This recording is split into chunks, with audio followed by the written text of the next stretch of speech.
Fala galera, bem-vindos ao FreelaCast, dessa vez de uma forma mais original. Vocês vão ter uma visão que vocês nunca tiveram de um podcast, que é a visão de quem está entrevistando. Hoje a gente recebe uma pessoa muito importante por aqui, pessoa que foi muito responsável pela nossa trajetória profissional como Grupo Freela e também pela filosofia de vida no âmbito pessoal. Danilo Costa é programador, entusiasta, criativo, planejamento estratégico, gerente de projetos e muito mais coisas que ele mesmo vai poder falar melhor do que eu, além de ser um grande amigo. Danilo, por favor, seja bem-vindo ao FreelaCast. É um prazer ter você por aqui. Fica à vontade. Quanto tempo não nos falamos, hein? Faz um tempo já, né? Como é que tá a sua vida hoje em dia, meu amigo? Muito bem, muito melhor do que já teve. Nova fase, nova vida, mudando constantemente e tá muito bacana. E para quem não faz ideia quem é você, vamos começar lá do início? Me conta um pouquinho da tua trajetória profissional, como que você começou de fato, ou melhor, me ajuda a resumir em poucas palavras quem é o Danilo profissionalmente, é claro. Já denunciando minha idade, eu acho que eu venho antes da internet existir, então foram muitos anos aí onde não existia celular, onde não existia internet, e minha vida foi sempre brincando na rua, mas sempre mantendo criatividade com coisas criativas, como Lego, por exemplo, e depois disso eu comecei a conhecer meu primeiro computador, foi um 486, e aí daí para frente veio a internet de escada, e depois que isso aconteceu, quando eu entrei no primeiro site, eu descobri o que eu realmente queria fazer, que era aquilo. E naquele momento a gente estava no auge do Flash, o antigo Flash da Macromedia, hoje da Adobe, que virou Animator, e eu comecei minha programação ali. Eu comecei, na verdade, como motion designer, fazendo animações para site, e depois eu comecei a me empenhar muito na parte de programação, dentro do próprio Flash, usando o ActionScript, e dali para frente vieram várias outras linguagens que ao longo da entrevista a gente vai poder conversar, e aí também fui por várias áreas, né, dentro da tecnologia, conseguindo empregos em agências, em vários lugares, ganhei alguns prêmios internacionais, morei fora do país, e agora eu me encontro já numa fase onde eu tenho minha própria empresa, e também sou diretor de tecnologia de uma outra empresa que eu vou contar ao longo da entrevista, mas também nunca deixei de programar. Programar sempre foi minha paixão, e games é minha segunda paixão. Então eu acabei juntando as duas coisas, e hoje sou desenvolvedor de software e também de games. Ou seja, em pouquíssimas palavras, mais um nerd que virou patrão, certo? Pode-se dizer que sim. Que ótimo. Vamos dissecar um pouquinho mais essa história. Você falou que você morou fora. Você quer me falar um pouquinho mais dessa experiência? Olha, foram alguns prêmios fora do país, com alguns projetos, entre eles Estados Unidos, França, na Áustria, e cheguei também a morar um tempo na Alemanha, e toda essa experiência ela trouxe para mim uma carga muito legal para saber como que as coisas funcionam fora do Brasil. Então acho que a coisa que eu carrego mais de todas as experiências que eu tive foi como que as coisas fluem mais rápido lá fora, como é que as coisas acontecem sem aquele caos absurdo de que está tudo sempre pegando fogo, que a gente conhece nas agências, que está tudo sempre atrasado, que precisa entregar, falta de organização. O que eu vi lá fora foi completamente diferente disso, e eu acabei trazendo muito dessa carga para dentro da Pixel People, que é a minha empresa hoje, né? Onde a gente trabalha com desenvolvimento de software, games e consultoria. Então, eu trouxe muito dessa carga e organização que eu aprendi fora do país para conseguir aplicar aqui.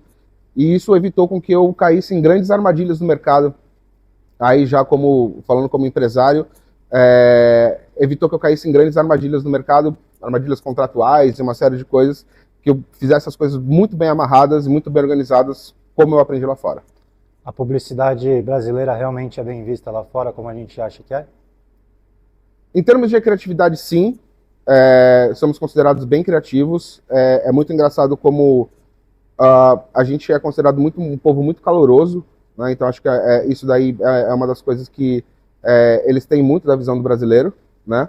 E eles gostam do brasileiro porque o brasileiro, ele realmente está acostumado aqui a trabalhar demais, né? É uma coisa que lá fora, assim, eles são muito regrados com essa questão de horário, com tempo de trabalho, eles prezam muito pelo descanso, pelo social, pela vida com a família, entre tudo isso, enquanto nós brasileiros, quando a gente, pelo menos na nossa geração, quando eu entrou no mercado de trabalho, eu estava no mercado de trabalho, era trabalho, trabalho, trabalho, e só via isso. Então isso acabou gerando uma geração aí de burnouts e antidepressivos e tudo mais que a gente conhece hoje, mas a nova geração já não está mais assim hoje.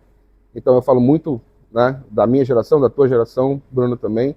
Eu acho que a gente é visto muito como um povo que trabalha bastante e que é bem criativo. Acho que é essa visão que a gente passa lá para fora. E às vezes até pouco valorizado, né?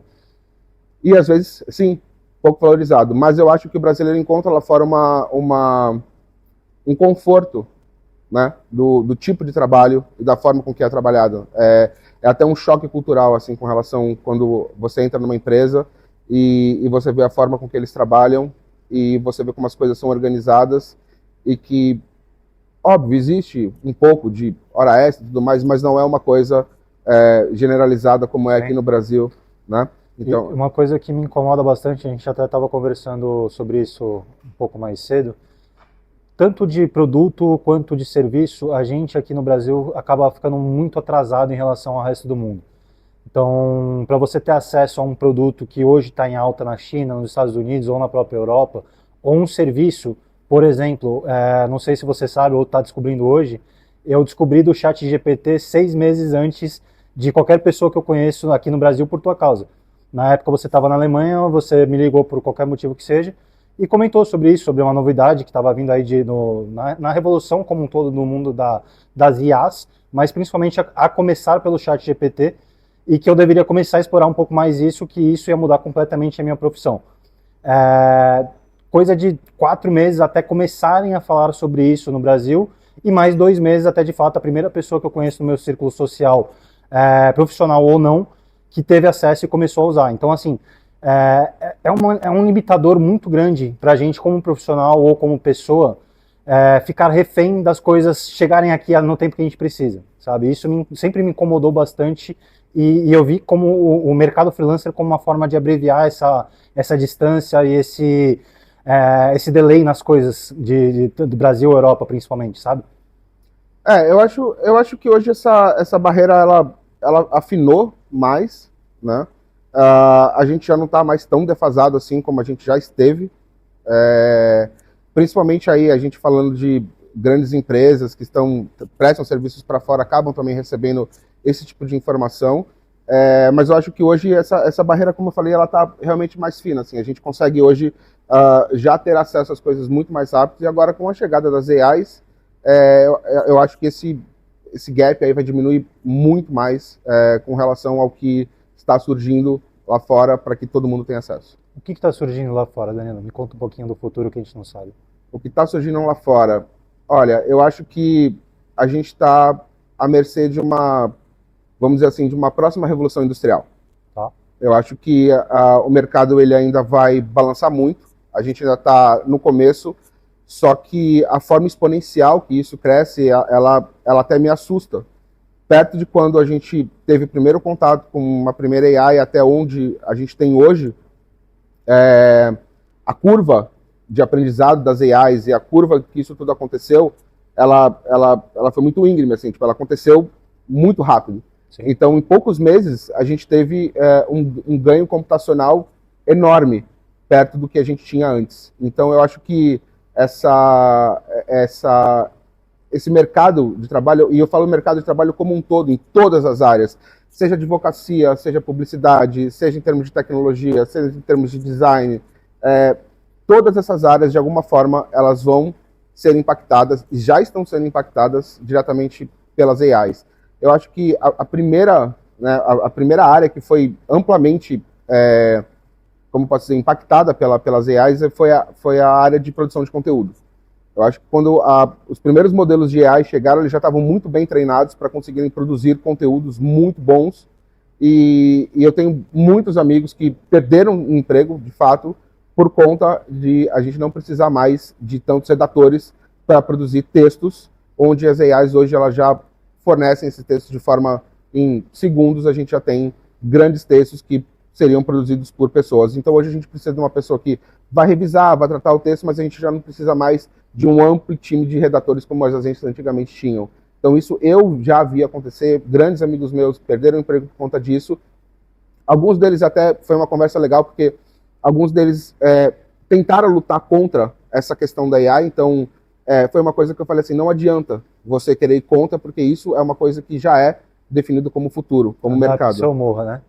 Então, assim, eu falei assim, ou você se adapta e traz a AI para o seu lado para trabalhar com ela, e seja uma pessoa melhor utilizando, se apoiando na AI, do que você ir contra ela, porque você vai morrer na praia. Você vai bater, e você não vai conseguir ir contra isso. Então, a dica que eu sempre dei para todo mundo é não como a AI vai tirar meu emprego, mas é como que eu posso adaptar a minha vida e o meu emprego para trabalhar em conjunto com as AIs. E vamos deixar claro que a gente está falando de um nível um pouquinho mais menos superficial do que a gente está acostumado a ver hoje em dia, porque assim, eu mesmo sou um exemplo que não aguento mais ouvir gente falando de forma rasa sobre as IAs como um todo, sobre ChatGPT, sobre qualquer que seja o motivo, mas a gente não está falando necessariamente sobre produção de posts para redes sociais, ou minimamente um planejamento até das redes sociais, o planejamento você consegue extrair no próprio ChatGPT, geração de vídeos, de pequenos cortes, a gente está falando de um nível muito mais elevado, certo?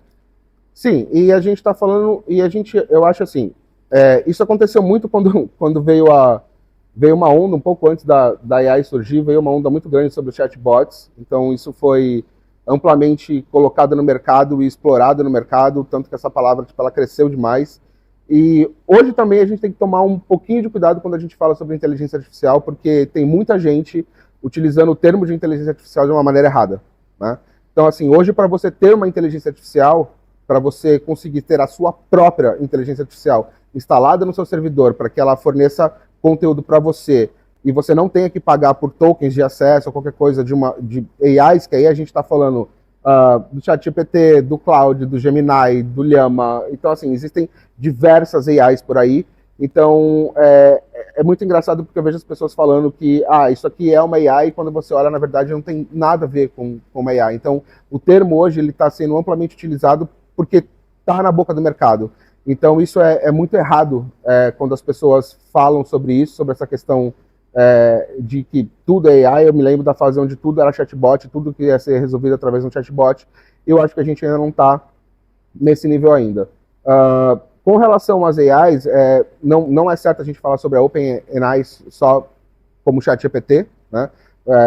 Tratar ela como tipo a única, porque a gente tem, como eu falei, diversas outras, e é muito legal você perceber como elas começam a se equiparar e quais delas começam a flutuar melhor, quais delas vão caindo. Então a gente tem, eu acredito que um futuro ali, para falar de futuro das AIs, que a gente não vai ter uma AI única e exclusiva que vai ser a dominante de tudo. Eu acho que a gente vai ter diversas AIs com focos diferentes. Uma AI para foco em medicina, uma AI que tenha foco em conteúdo, uma AI que tenha foco em imagens, uma AI que tenha foco em vídeos. Então eu acho que no nosso momento a gente vai flutuar entre diversas AIs e não só simplesmente numa única AI que vai conseguir resolver tudo. Eu acho que a OpenAI e o ChatGPT, eles têm essa premissa de abranger todas as áreas. É uma das coisas que eu acho que num futuro aí vai começar a ficar complicado, porque quando acontece a mesma coisa com o ser humano, quando você abre para fazer muitas coisas, você acaba fazendo nada bem feito, né? Então eu acho que conforme a OpenAI começa a trabalhar o ChatGPT para fazer todas as coisas, a gente tem, por exemplo, a Claude, que é uma AI muito voltada para programação e lógica de programação. Então, hoje, por exemplo, é amplamente utilizado onde eu trabalho. A Claude, ela é muito mais usada que o ChatGPT. A gente nem chega perto do ChatGPT onde eu trabalho, dentro da parte de programação. O ChatGPT é bom para outras coisas. Hoje, fantástico para imagens. Hoje, o ChatGPT saiu há uma semana. O absurdo que eles fizeram com as imagens, que foi até a febre do Estúdio Ghibli, que a galera estava produzindo fotos de desenho, né? Isso foi uma trend. Estão gerando até animações em 8-bit agora, né? Pelo que eu vi. Isso, ele está gerando o que a gente chama de sprite. Ele gera os sprites Depois a gente pode conversar um pouco mais sobre essa técnica dentro do universo de games, que eu vou falar também.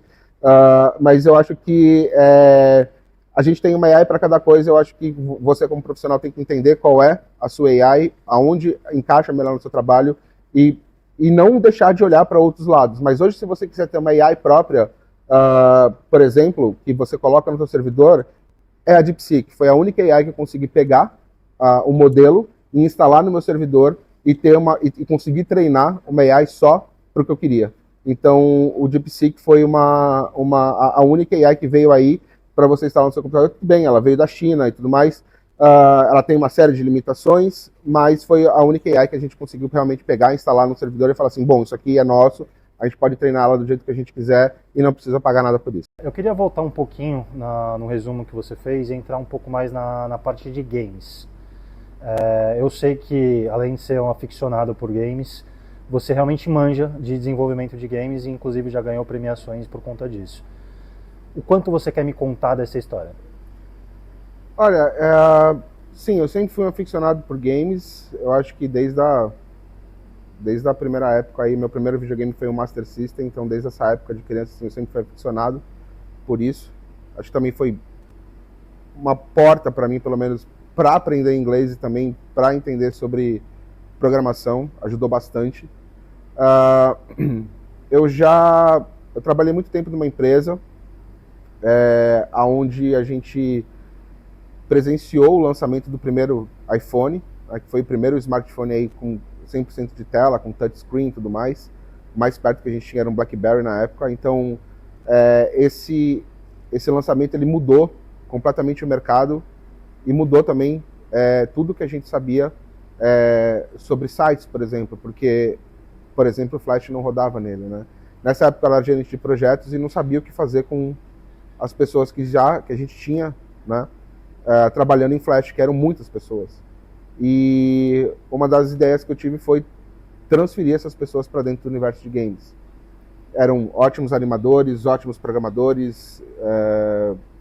Então, assim, eu tinha uma equipe sensacional que do dia para a noite ali já não tinha mais um mercado, porque, por exemplo, não funcionava no smartphone. Então, a gente precisava migrar, era tudo HTML, com CSS e tudo mais, então a gente não conseguia migrar do Flash para dentro do celular, então a gente fez uma migração para dentro do universo de games, para produzir games para os celulares, consoles e tudo mais.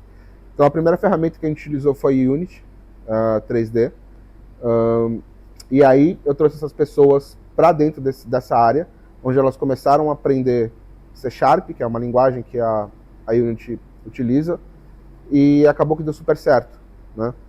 E com isso a gente chegou a desenvolver diversos projetos, né?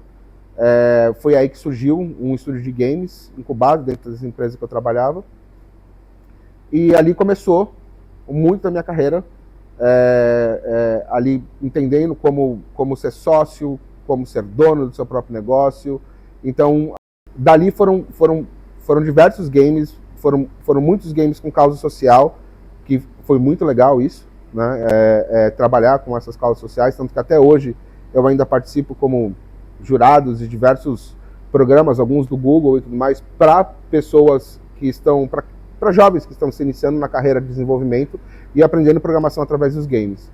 Então foram projetos que ganharam prêmio como o Cannes, projeto no WSA, no World Summit Awards, foram projetos em grandes feiras de games, e tudo isso veio através dessas pessoas que foram migradas, que não foram demitidas e foram migradas assim para um outro universo, para poder continuar programando, continuar com as suas habilidades que tinham no Flash antigamente, foram migradas por uma nova tecnologia. Então eu tive muito aprendizado com isso. A Unity por muito tempo foi meu carro-chefe de desenvolvimento, até que eu descobri a Unreal. Então a Unreal Engine, quando eu descobri ela, para mim foi uma coisa sensacional, porque antes na Unity, quando você programava, você tinha que programar coisas assim que a gente chama de verborrágica, né? Então o C# era muito texto, era muita coisa, eram funções gigantes que você tinha que escrever. E quando você migra para Unreal, você começa a trabalhar com o que a gente chama de low code, né? Então assim, você basicamente não programa, você trabalha com as blueprints. Então você basicamente arrasta blocos lógicos e consegue fazer games fantásticos, né? Então ela facilita você a construir games com uma qualidade absurda. Então hoje eu sou especializado na Unreal Engine, trabalho hoje, crio jogos com Unreal para Pixel People, né? Desenvolvo esses jogos e eu trago muito dessa carga, como eu falei, como eu desvinculei quando eu abri a minha empresa, né? Foi quando eu saí desse estúdio de games e abri minha própria empresa, e foi quando eu comecei a fornecer esse tipo de trabalho para o mercado. E eu já tinha muito conhecimento sobre o que é chamado de gamificação, então, ou seja, o game ele não é necessariamente um joguinho que você vai pegar, vai jogar, vai pular, tirar, atacar, mas sim pode ser, como eu posso dizer, sistemas de recompensa, podem ser sistemas de pontuação, sistemas de como é que eu posso transformar, gamificar, por exemplo, uma área, um setor onde as pessoas têm evolução, têm pontos evolutivos, por entregas de trabalho e tudo mais. Então, como que eu consigo aplicar esse conceito de gamificação dentro do universo físico? Então, isso trouxe um conhecimento muito grande que entrou dentro da área de consultoria do que a Pixel People hoje presta, né? Então, muitos trabalhos consultivos que eu tenho na Pixel People muito dessa carga que eu aprendi ao longo da vida e ao longo desses prêmios todos que eu falei para vocês. Então, isso tudo que eu trouxe para Pixel People foi de muita valia. Agora, a entrega dos games ficaram muito mais rápidos, muito mais ágeis, a gente consegue entregar em prazos menores, justamente por conta das AIs que a gente utiliza hoje. Então, eu acho que a gente vai ver o universo de game dando uma boa mudada e vão começar a perceber a aceleração do desenvolvimento, né? A gente vai perceber que a gente vai ter uma descarga, o que já era grande, a gente vai ter uma descarga muito maior de games no mercado ao longo do tempo que vai vir agora, né? Então a gente vai começar a ver muitos jogos sendo lançados e aí vai da criatividade de quem está desenvolvendo para conseguir construir uma coisa nova e não uma coisa que já é completamente massiva no mercado, e é isso que a gente vem buscando hoje, oferecendo para as empresas mais uma coisa completamente diferente hoje do que a gente entregava anteriormente, porque a gente consegue hoje ter velocidade de produção e a gente consegue fazer com que a gente pense mais na criatividade e deixe a tecnologia um pouco mais de lado para começar a ser mais criativo e menos operacional ali no teclado, digitando, programando, porque hoje a gente tem as AIs que ajudam a gente de forma fantástica. Então, acho que ela, como eu falei, né, colocar a AI para trabalhar junto com você. Então, acho que isso acelera e dá margem para você ter o processo criativo que hoje a AI não tem por si só, ou pelo menos ainda. E deixar o processo criativo para os humanos mesmo, né? Como que a gente vai conseguir fazer isso, de que forma a gente vai fazer isso e o que a gente vai trazer para o mercado. Eu acho que falar assim, a área de programação vai acabar, a área de design vai acabar, eu acho que não, pelo menos não a curto prazo, porque eu acho que a gente ainda tem o que faz, né, o humano, essa questão de criatividade, essa questão de entender o que está fazendo.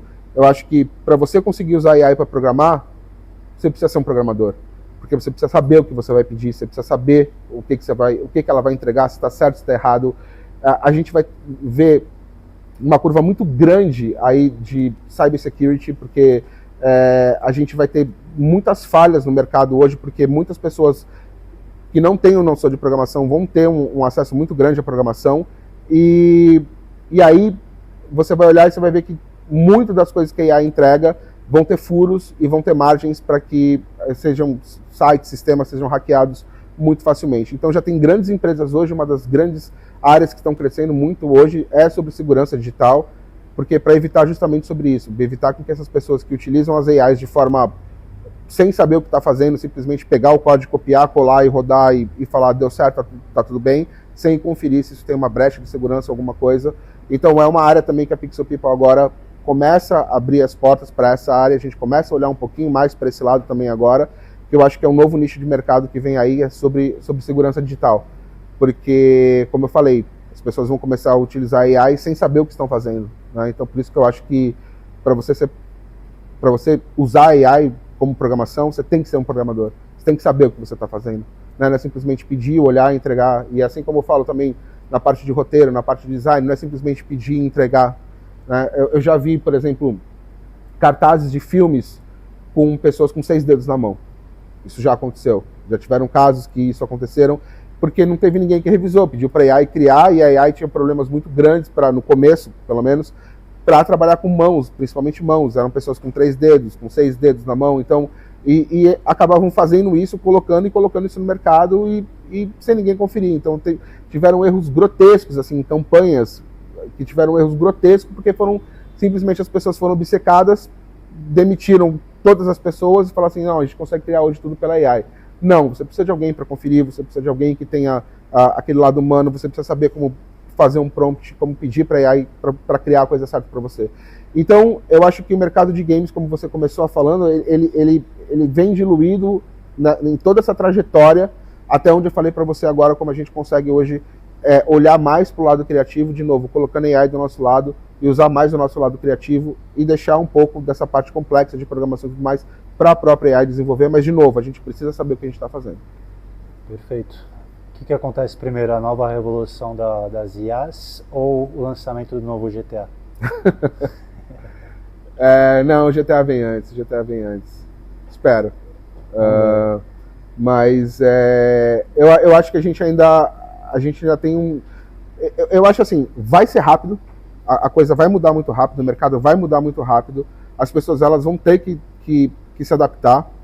Eu estava falando que se eu pegasse hoje para fazer uma faculdade, acho que a faculdade que eu faria era a faculdade de psicologia focada nas AIs, porque, olha, o que eu vejo de pessoas que estão sofrendo hoje consequências muito grandes por conta das AIs, eu acho que hoje eu me tornaria, se eu fosse escolher, eu faria psicologia só para trabalhar com essas pessoas que foram, de alguma maneira, impactadas pela AI, para conseguir fazer reinserção no mercado, para reensinar essas pessoas. Então, acho que eu faria psicologia para conseguir trabalhar com essas pessoas, porque eu acho que vai ser uma área que em pouquíssimo tempo vai precisar.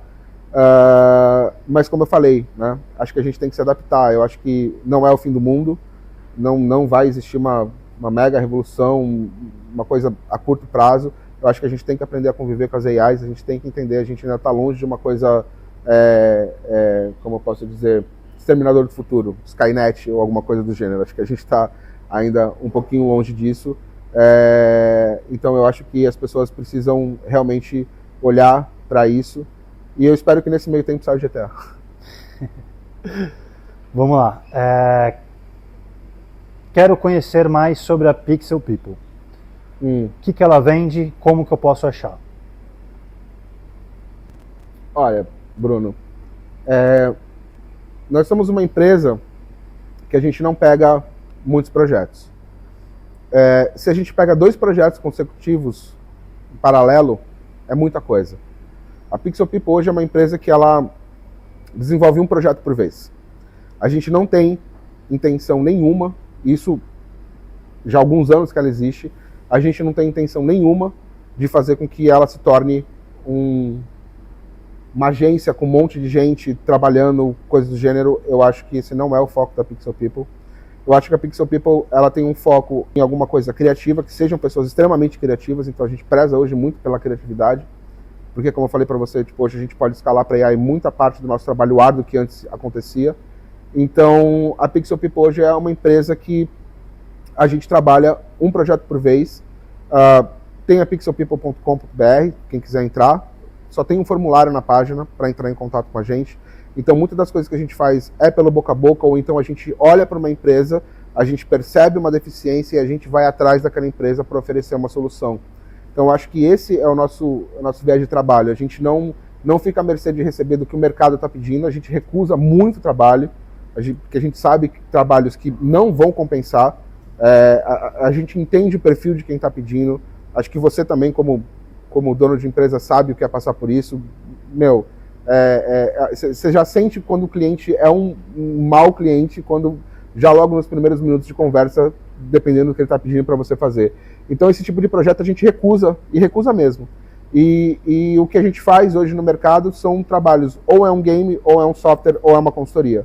Então, o que rola em paralelo normalmente são as consultorias junto com as partes de desenvolvimento, mas a gente escolhe a empresa que a gente quer atacar, a gente oferece o serviço, e aí sim a gente consegue fechar um negócio, trabalhar, e aí a gente fecha as portas da Pixel People, não recebe mais nada nesse meio tempo, trabalha integralmente para essa empresa. Então, eu acho que o sucesso da Pixel People na entrega dos projetos está nessa forma de trabalhar.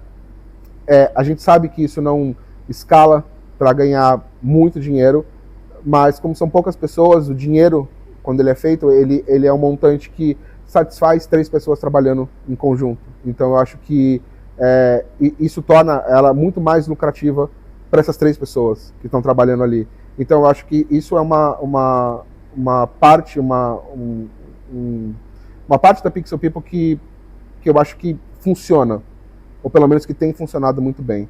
Então, a gente tem entregado projetos com excelência e a gente vai conseguir cada vez mais escolher mais desafios, entender os desafios que a gente quer escolher e aí sim traçar melhores projetos. Então, isso resume a Pixel People. Vamos falar um pouquinho do atual mercado de trabalho, dos atuais profissionais que a gente tem à nossa disposição, as dificuldades que eles têm e as limitações que eles estão chegando para a gente. Eu tenho meu ponto de vista, mas eu contrato pessoas diferentes das que você contrata. Como que está a realidade hoje? O que você poderia passar de conselhos, de talvez algum toque para ele melhorar ou evitar em emprego, em cliente? Olha, eu quero falar sobre o mercado e sobre as pessoas e as novas pessoas entrando no mercado de trabalho. Ainda também falando sobre as AIs, é uma das coisas que, por exemplo, hoje eu vejo que a gente tem grandes problemas com profissionais, porque muitos deles são muito imediatistas e eu já me peguei numa situação como essa. Por exemplo, hoje está muita gente acostumado com Reels, que são coisas de 15 segundos, muitos conteúdos ao seu dispor, assim, muita coisa na tela, muita coisa na sua frente, isso acaba gerando ansiedade. Então, assim, eu me peguei uma vez pulando uma parte do filme, porque eu queria saber o que ia acontecer depois. Eu me peguei sem paciência para assistir um filme, querendo pular, e ali eu parei e falei assim, opa, o que eu tô fazendo? Né? Eu já estou pulando, estou acelerando, por quê? Porque o meu consumo de conteúdo hoje são pílulas tão rápidas que você acaba hoje mesmo se prejudicando e causando ansiedade, né, por conta disso. Então, isso é um dos problemas que eu vejo hoje, né? São essas pessoas mega imediatistas que não conseguem lidar com frustrações, né? E uma segunda coisa que me dá muito medo é que, por exemplo, quando você hoje faz ou antigamente, né? Vamos falar antigamente, quando a gente fazia uma pesquisa no Google, a gente tinha ali, a primeira, no máximo a segunda página do Google, mas a gente tinha alguns links, a gente entrava, lia, tirava uma opinião sobre aquilo, sobre um tema, e depois voltava e falava sobre esse tema e discutia. Então a gente tinha ali uma gama ampla de conteúdo para que a gente pudesse escolher, ler, estudar e falar sobre isso. Com a chegada das AIs, a gente tem uma única fonte. Então, se a gente começa a utilizar a AI para perguntar sobre um tema em específico, aquele AI vai responder a mesma coisa para todas as pessoas. Então, ela começa a ditar um futuro que me preocupa muito, onde as pessoas vão se basear nas respostas que a própria AI está dando.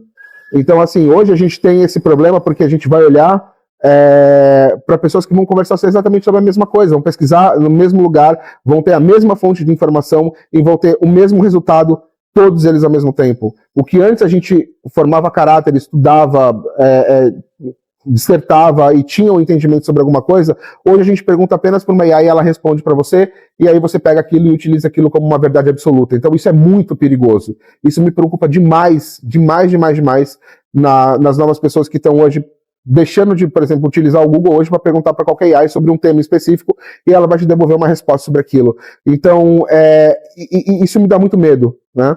E ainda falando sobre gerações, eu acho que eu li um artigo num jornal americano, eu não lembro se foi o Washington Post, eu não lembro qual foi o jornal, mas eles estavam falando que de 35 aos 45 anos são os queridinhos do mercado de trabalho hoje. Porque eles não estão conseguindo lidar com a nova geração, porque a nova geração, uma das coisas, por exemplo, que elas têm feito hoje no mercado de trabalho é o que eles chamam de microaposentadoria. Essa geração, ela entra no mercado, ela trabalha por um período de tempo, faz um dinheiro, pega esse dinheiro, vai viajar, curte a vida, acaba o dinheiro, volta, procura um novo emprego, pega mais dinheiro, vai. Eu não sei se isso é por conta de achar que nunca vai se aposentar, eu também tenho minhas dúvidas sobre aposentadoria, principalmente no Brasil, mas hoje é uma coisa que a gente vê muito, assim, as pessoas ciclam muito de emprego porque elas têm feito isso que elas chamam de microaposentadoria. Então elas pegam, trabalham, gastam, voltam para trabalhar, repetem esse ciclo toda vez. E a gente também tem pessoas que caem hoje no mercado de trabalho que não estão acostumadas com o que é o mercado de trabalho. Então a gente falam assim sobre a geração Z leva os pais para entrevista de emprego. Cara, isso é verdade. Eles levam mesmo. Né? Então, assim, acontece isso de ir o pai ou a mãe para uma entrevista de emprego junto com o filho. É um absurdo. Né? Então, hoje, é muito difícil você contratar e você achar bom profissional hoje. As empresas já pegaram esses profissionais. Elas já estão com esses profissionais já alocados e elas não vão abrir mão deles, porque elas sabem o quanto está difícil hoje escolher numa nova geração uma pessoa boa e realmente comprometida para poder trabalhar. Né? Então, eu acho que esse futuro ele me preocupa bastante, principalmente dessa parte que eu falei sobre uma única verdade, uma única fonte de conhecimento, isso me preocupa bastante, e também sobre essa geração imediatista, né?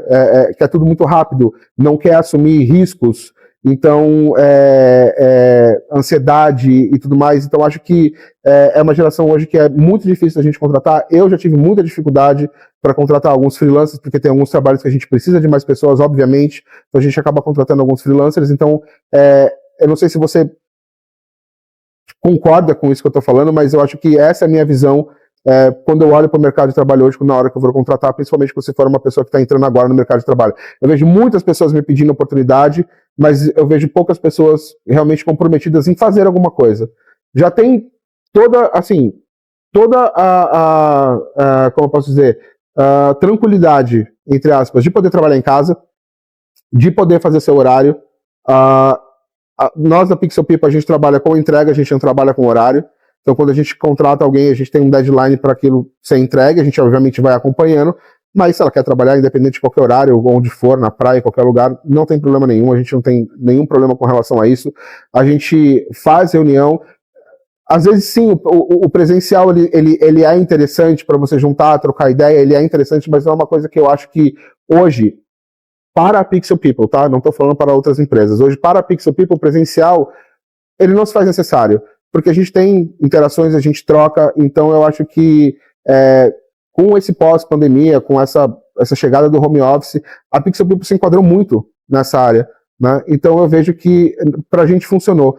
Às vezes a gente faz em presencial para poder trocar ideia em algum lugar, ou junta um lugar como Ativa, por exemplo, para sentar, para trocar ideia, para conversar, então a gente se junta, mas é uma coisa mais descontraída, não é uma coisa totalmente focada para o trabalho, é mais uma coisa para a gente se conhecer melhor, trocar ideia, falar sobre coisas criativas. Então nisso eu acho que o presencial para a Pixel People, de novo, para nós, funciona, né? Então eu acho que esse é o meu medo, essa é a minha preocupação e minha visão de futuro é justamente sobre esse único conhecimento que está vindo aí como uma verdade absoluta, que é entregue por uma AI qualquer que vai te dar, e eu tenho medo de que isso gere um emburrecimento geral, ou que ela mesma possa ditar quem você é, e o conteúdo que você sabe vai todo vir de uma única fonte, e é o mesmo conteúdo que vai vir para mim, é o mesmo conteúdo que vai vir para você, para ele, para ela. Então, assim, vai estar todo mundo discutindo exatamente a mesma coisa com a mesma fonte de conhecimento, então isso me preocupa bastante, porque as pessoas vão deixar de ler, deixar de consultar, deixar de pesquisar e deixar de ter uma opinião própria. Então, acho que para fechar essa entrevista, a minha mensagem é: leiam bastante, não dependam da inteligência artificial para te entregar um único resultado e transforme aquilo numa verdade absoluta. Consulte várias fontes, consulte vários lugares, entenda sobre aquilo que você está falando. Para quem é programador, para quem é desenvolvedor, seja um programador. Desenvolva, entenda como funciona, porque senão você está à mercê, ou se você coloca esse tipo de pessoa dentro da sua empresa, você está à mercê de ter um furo de tecnologia muito grande dentro do seu projeto, que pode causar para você processos inimagináveis por conta de vazamento de dados e tudo mais, por falta de segurança. Então, tenham pessoas competentes, formem pessoas competentes e peguem aquelas pessoas que realmente querem entrar no mercado de trabalho, que queiram realmente trabalhar, que queiram realmente crescer e se desenvolver. Ótimo, Danilo. Para encerrar, pessoal que está de casa, quero conhecer mais do trabalho do Danilo, quero entrar em contato, quero pedir alguma orientação. Por onde que é melhor? O link vai aparecer aqui na tela para a galera. Eu acho que pode ser @DaniloDoc em qualquer rede social, ou danilodoc@gmail.com também, é meu e-mail pessoal. Pode mandar perguntas, pode entrar em contato, pode conversar. Eu sou uma pessoa super aberta para trocar ideia. Ótimo. Danilo, muito obrigado. Um prazer enorme pela primeira vez te trazer aqui para falar um pouquinho mais da tua vida e ter conseguido te arrancar da Batcaverna pela primeira vez na nossa amizade, eu vou estar vendo você de frente para uma câmera com tanta segurança.